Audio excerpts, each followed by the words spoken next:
If the money that you have saved cannot support your lifestyle for the next 12 months, it means the lifestyle's not real, bro. I was reading a story in Genesis, and this is where Joseph was telling the Pharaoh what to do during a famine, like when things dry up, like your money dries up.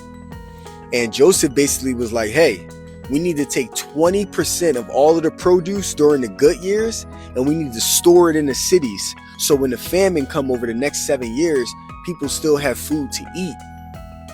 So during the times that your business is up, during the times that your income is live, during the times that like you're making the most money, take 20% of that, bro. Store it away. Don't upgrade your lifestyle because you're not preparing for the famine. You're not preparing for the dry periods that happen where you're going to get caught up in a jam and you don't got nothing to be able to bail you out. Take that money, reinvest it, and have it work for you so it can come back with friends. Like, you have to start moving like a CEO. You have to prepare for the drought before it comes. Start thinking ahead. If after one paycheck you can't support yourself, it's not that you're not making enough money. It means that your financial system is broken.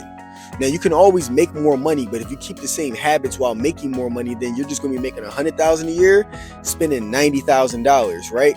So you got to fix your financial system and start thinking like a CEO. Here's the thing. I know this is going to be hard to say, but if you can't take 20% of what you earn and store it away, then it means that you're living above your lifestyle.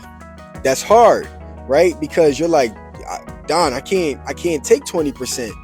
That means you're putting too much money out there and you're giving your 20% to somebody else who's charging you, and then they're taking their money and putting 20% away. So whoever you're paying that's taking your 20%, you gotta stop paying them. And that's tough, I know, because that means that maybe the apartment that you're paying for, that might be $4,000 a month. Maybe you need to go down to $2,000 a month, because now that's 2 G's that's back in your pocket. The car that you're paying for, where the note might be $800, you might not be able to pay an $800 note, even a $500 note. Maybe you need to pay a $250 note.